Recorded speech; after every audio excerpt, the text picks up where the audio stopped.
ৰাণী এইজনী কিয় কলেজ আহিছে কাৰ কথা কৈছা তুমি কাৰ কথা কম আৰু এইজনীৰ কথা কৈছো গাঁৱলীয়া ভুটুনিজনী মোক চম্ভালি কথা কবা চাইনা যি টি কথা নকবা তাই মোৰ বেষ্ট ফ্ৰেণ্ড এনেকৈ কিয় কৈছা আৰে এটা সময়ত মই তোমাৰ বেষ্ট ফ্ৰেণ্ড আছিলো ৰাণী এইজনীক পোৱাৰ পৰা তুমি মোক পাত্তাই নিদিয়া হলা মই তোমাক পাত্তা নিদিয়াকৈ থকা নাই কিয়া কিন্তু মই নেহাৰ লগত ফ্ৰেণ্ডশ্বিপ কৰিলত তুমি মোৰ জীৱনৰ পৰা মোৰ লগত নথকা হলা আৰু মোৰ ওচৰৰ পৰা আঁতৰি গলা আঁতৰি যামতো গাঁৱলীয়া সাধাৰণ ঘৰৰ এজনী দৰিদ্ৰ ছোৱালীৰ লগত তুমি ফ্ৰেণ্ডশ্বিপ কৰিছা মোৰ ষ্টেটাছ ক'ৰ পৰা থাকিব এইজনীৰ লগত একেলগে উঠা বহা কৰিব নোৱাৰো আৰু এতিয়াতো প্ৰমাণ হৈ গ'ল এইজনী কেৰেক্টাৰলেছ যি টি কথা নকবা কেৰেক্টাৰলেছ তুমি নিজৰ কেৰেক্টাৰৰ কথা আগতীয়াকৈ ভাবা তাৰ পিছত আনৰ কেৰেক্টাৰলৈ আঙুলি টোৱাবা নেহা কেৰেক্টাৰলেছ বুলি ক'বলৈ তুমি ক'ত সাহস পালা আৰে অকল মই কোৱাই নহয় এই কলেজৰ সকলোৱে ক'ব আজি তাইক আৰু গোটেই চহৰত ওলাই পৰিব অলৰেডিটো ভাইৰেল হৈ গৈছে ভাইৰেল কি ভাইৰেল হোৱাৰ কথা কৈছা তুমি চাইনা মইনা চৰাইজনীয়ে মইনা মাতষাৰ দিছে তুমি নিজেই নাজানা নেকি কি ভাইৰেল হোৱাৰ কথা কৈছো ৰাতিপুৱাৰ পৰা তোমালোকে কি মোবাইল চেক কৰা নাই নেকি এইজনী কলেজৰ ভিতৰত কোনেও সোমাব নিদিয়ে এইজনী যদি আজি কলেজৰ ভিতৰত সোমায় তেতিয়া কোনো ষ্টুডেণ্টে এক্সাম নিদিয়ে আৰে এইবোৰ কি কৈ আছা এইবোৰ কি কৈছা চাইনা কিয় তাই এক্সাম দিলে বাকী সকলোৱে নিদিব তাই কলেজৰ ভিতৰত সোমালে সকলো কলেজৰ পৰা ওলাইব মানে কি কৰিলে তাই তাৰ মানে আজি ৰাতিপুৱাৰ পৰা তোমালোকে মোবাইল অন কৰাই নাইকিয়া নাই কৰা কাৰণ আমি আজি এক্সামলৈ আহিম বাবে মোবাইল কালি ৰাতিয়ে ছুইচ অফ কৰা তেনেকৈয়ে আছে এক্সামলৈ অহাৰ আগত চাই আহিব লাগিছিল হৈছে কি হৈছে কোৱাচোন কি হৈছেনো ঐ গাঁৱৰ পৰা অহা ভুটুনি দৰিদ্ৰ ভিক্ষাৰী তই একো নাজান কিন্তু তই কি দৰে ছাৰক ফচাবলৈ লৈছিলি সকলোৱে গম পালে তই ইমান টকাৰ লোভীয়ানে টকাৰ লোভতেইতো তই ৰাণীৰ লগত ফ্ৰেণ্ডশ্বিপ কৰিছ তই জান ৰাণী বহুত ধনী ঘৰৰ ছোৱালী ইমান ধনী ঘৰৰ ছোৱালী এজনীৰ লগত তই ফ্ৰেণ্ডশ্বিপ কৰিলে তোৰেইতো লাভ হ'ব তোৰ চাগে এডমিশ্যনৰ পৰা আদি কৰি কলেজৰ ফৰ্ম ফিল আপৰ সকলোবোৰ খৰচ ৰাণীয়ে দিয়ে চাইনা স্পষ্টকৈ কোৱা মোবাইলত কি হৈছে কি ভাইৰেল হৈছে তোমাৰ বেষ্ট ফ্ৰেণ্ড এই গাঁৱলীয়া ভিক্ষাৰীজনীয়ে নাজানেই নেকি কি হৈছে তাই কি কৰিলে তলে তলে আমিতো প্ৰমাণ পাই গ'লো আৰু এনেকুৱা অভদ্ৰ এজনী কেৰেক্টাৰলেছ ছোৱালী আমাৰ কলেজত থাকিব নোৱাৰে আমাৰ কলেজত কি কলেজৰ বাউণ্ডেৰী ক'তোৱেই থাকিব নোৱাৰে সোমাব নোৱাৰে এই থকাৰ লগে লগে কলেজৰ সকলোবোৰ ষ্টুডেণ্ট ওলাই যাব ইমান অভদ্ৰ গাঁৱৰ পৰা আহি ইয়াত ইমান অভদ্ৰামি কৰিবলৈ লাজ লগা নাই মানুহে কয় চহৰৰ ছোৱালীবোৰ বেয়া গাঁৱৰ ছোৱালীবোৰ ভাল কিন্তু এতিয়া এইজনীয়ে প্ৰমাণ কৰি দিলে তাই যে কিমান অভদ্ৰ টকাৰ কাৰণে যে কি যে কৰা নাই তাই ছাৰক এনেকুৱা প্ৰস্তাৱ দিয়াৰ আগত 10 বাৰ ভাবিব লাগিছিল ইমান ভদ্ৰ ছাৰজনৰ লগত এনেকুৱা কৰিছ তই কোন ছাৰৰ কথা কৈছা কি কৰিলো মই চাইনা মোৰ কি ভাইৰেল হৈছে তোৰ ফটো ভাইৰেল হৈছে বেয়া ফটো আৰু তোৰ মেছেজ ভাইৰেল হৈছে আৰু তোৰ কি ভাইৰেল হৈছে জানোনে কল ৰেকৰ্ডিং ভাইৰেল হৈছে তই ছাৰলৈ কৰা ৰ'বা চাইনা বৰ ছাৰ যে কৈ আছা তাৰ মানে তুমি কোন ছাৰৰ কথা কৈছা তুমিতো আমাৰ ইংলিছৰ ছাৰৰ কথাই কৈছা চাগে ন য়েছ কি তেখেতে কি ভিডিঅ' ভাইৰেল কৰিলে কি মানে কোৱাচোন তেখেতে একো ভাইৰেল কৰা নাই ছাৰলৈ এইজনীয়ে নেকেট মেছেজ দিছিল এইজনীয়ে তাই সেলফলেছ ড্ৰেছ পিন্ধি ফটো দিছিল ছাৰলৈ আৰু কি ফটো দিছিল ছাৰলৈ সেইবোৰ দি ছাৰক কৈছে যে ছাৰে তাইক ভাল পাব লাগে ছাৰে তাইৰ লগত থাকিব লাগে ছাৰে যদি তাইক ৰাখে তেতিয়া তাই সকলোবোৰ দিব তাৰ বিনিময়ত ছাৰৰ পৰা তাইক পইচা লাগে হোৱাট আৰু তাই স্পষ্টকৈ কোৱা এটা কল ৰেকৰ্ডিঙো ভাইৰেল হৈ আছে কোনে ভাইৰেল কৰিলে ছাৰেও নাজানে বোলে ছাৰে কোৱা মতে সিদিনা ছাৰ ৰেষ্টুৰেণ্টত কিবা খাব গৈছিল ফ্ৰেণ্ডৰ লগত কোনোবা এজন ফ্ৰেণ্ডে বোলে ছাৰক হিংসা কৰে হয়তো সেইজনে মোবাইলৰ পৰাই সেইখিনি ডাটা লৈ ভাইৰেল কৰি দিলে বুলি সন্দেহ কিন্তু ভাইৰেল হ'ল ভালেই হ'ল আমি চিনি পালোঁ এনেকুৱা এজনী অভদ্ৰ ছোৱালীক এতিয়া কলেজৰ সকলোৱে এই ঘৃণা কৰে ৰাণী মই যাওঁ এক্সাম দিব ৰ'বা আমি সত্যতা ক'ম প্ৰমাণ নোপোৱাকৈ চাইনাৰ কথা শুনি এনেকৈ থাকিলে নহ'ব আমি ভিতৰলৈ যাব লাগিব ব'লা নেহা কণা কটা নকৰিবাচোন মই আছোঁ নহয় তোমাৰ লগত একো নহয় মই পাপাক কৈছোঁ পাপাই সকলোখিনি ঠিক কৰি দিব তোমাক মিছাকৈয়ে ফচাইছে আমি আছো নহয়, মই আছো সাক্ষী। তোমাৰ লগত সি কি কৰিব বিচাৰিছিলে? তোমাক মিছা কৈ এনেকৈ ফচাব আৰু সি হাৰি যাব পাৰিব নেকি? সেইবোৰ কৰি দিলে, আমি একো কৰিব নোৱাৰিলো। ৰাণী, আমি যোন ভিডিঅ'টোও কৰিব নোৱাৰিলো।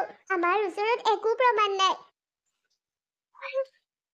কেনেকৈ আমি প্ৰমাণ দিম যে এইবোৰ মিছা? তেখেতেহে কৰিছিলে সকলোবোৰ। প্ৰমাণ ওলাব। তাক এনেকুৱাকৈ বাধ্য কৰিম যে সি সকলোবোৰ সঁচা কথা কৈ দিবলৈ মান্তি হ'ব। তুমি অলপো চিন্তা নকৰিবা নেহা, মই আছো তোমাৰ লগত। মোৰ পাপা আছে, মোৰ পাপাই সকলো ঠিক কৰি দিব। কি পাপাই সকলো ঠিক কৰি দিব বুলি কৈছা ৰাণী? আজি তুমি এই কাৰণে এক্সাম নিদিয়াকৈ গুচি আহিছা আৰু এতিয়া কৈছা পাপাই সকলো ঠিক কৰি দিব। তুমি জানানে এটা বছৰ তুমি বৰবাদ কৰি দিছা এইজনীৰ লগত? মম, অকল মোৰেইটো বৰবাদ হোৱা নাই, নেহাৰোতো হৈছে। নেহাৰো আজি এক্সামটো দিবলৈ নোপোৱাৰ বাবে তাইওতো এটা বছৰ ড্ৰপ হৈ গৈছে। নেহাৰ নিজৰ বাবে হৈছে সকলোবোৰ। আৰু তোমাৰ কি প্ৰয়োজন আছিলে এজনী সাধাৰণ গাঁৱলীয়া ছোৱালীৰ বাবে এনেকৈ নিজৰ লাইফটো শেষ কৰিবলৈ? মম, ক'ত লাইফ শেষ হৈছে? এইবাৰ এক্সাম দিব নোৱাৰিলো, অহাবাৰলৈ দিম। কিন্তু ডাঙৰ কথাটো এইটো সৰু কথা। হা, তোমাৰ বাবে এইটো সৰু কথা হ'ব পাৰে, মোৰ বাবে সৰু কথা নহয় ৰাণী। মম, এতিয়া মোক এইবোৰ কথা নকবা। নেহাই এক্সাম দিব নোৱাৰিলে মই কি হাঁহি হাঁহি নেহাক সেইদৰে বাহিৰত এৰি এক্সাম দিব লাগিছিল নেকি? মই এক্সামত একোৱে লিখিব নোৱাৰিলোহেঁতেন। তাইয়ে সকলোবোৰ কৰিলে, তাই এইখন ঘৰৰ পৰা গৈয়ে সকলো খেলি মেলি কৰিলে। এতিয়া সতটো বহাই লোৱাৰ বাহিৰে কি হ'ল আৰু মই জানো তাইক এইখন ঘৰৰ পৰা যাবলৈ কোনে বাধ্য কৰালে। ৰাণী, হয় মা, এই সকলোবোৰ তোমাৰ পৰাই হৈছে। তোমাৰ কাৰণেই মোৰ নেহায়ে সেইদিনা আমাৰ ঘৰ এৰি গুচি গৈছিল আৰু সেই মাষ্টৰটোৰে সুবিধা পালে তাইক লগত তেনেকুৱা কৰিবলৈ। আৰু এই সকলোবোৰ আমাৰ বাবেই হোৱা নাই জানো? আৰু আজি মই তাইৰ বাবে এক্সাম এটা নিদিনো কি এনে ডাঙৰ কাম কৰিলো? এইজনীয়ে মোৰ বিৰুদ্ধে তোক কিবা লগাব আৰু তই সঁচা বুলি ভাবি লৈছ ন? ন' মম, ন'। সেইদিনা মানে কালি এই ঘটনাটো হোৱাৰ পিছত সেই ঘৰত থৈ মই যে অলপ ওলাই গৈছিলো, তেতিয়া মই বাবাজনক লগ পাইছিলো। বাবাজনে মোক আকৌ কথাবোৰ হয় নে নহয় ক'লে। মই তেখেতক থেংক ইউ ক'লো আৰু তাৰ পিছত তেখেতৰ পৰা মই উলিয়ালো যে কিয় আমাৰ ঘৰ এৰি নেহা গুচি যাবলগীয়া হ'ল। তথাপিতো মোৰ বাবাজনৰ সেই কথাটো বিশ্বাস হোৱা নাছিল, কাৰণ মোৰ মাকটো মই তেনেকুৱা বুলি ভবাই নাছিলো। আৰু মই সঠিক কেনেকৈ গম পালো জানানে? কেনেকৈ? এইজনীয়ে ক'লে চাগে মিছাকৈ। ন' মম, তুমি এতিয়াও ভুল। কেনেকৈ গম পালে? কি কৈছা এইবোৰ? মায়ে মোক একো কোৱা নাই। সাক্ষী, মোক নিদিবা নেহা। মোক সকলোবোৰ কথা পাপায়ে ক'লে। পাপায়ে বোলে শুনিছিল মায়ে তোমাক কৈ থকা কথাখিনি যেতিয়া মই বাথৰুমত আছিলো। সেই পাপাও মানে পাপায়ে সঁচাবোৰ কৈ দিলে তুমি বেয়া পাইছা ন মম? মম, মই কেতিয়াও ভবা নাছিলো মোৰ মায়ে এইদৰে ধনী দুখীয়াৰ ভেদাভেদ আনে বুলি। তোমাৰ প্ৰতি মোৰ অন্তৰত থকা সন্মানখিনি, ৰেচপেক্টখিনি আজি তুমি কিয় শেষ কৰিব বিচাৰিছা মম?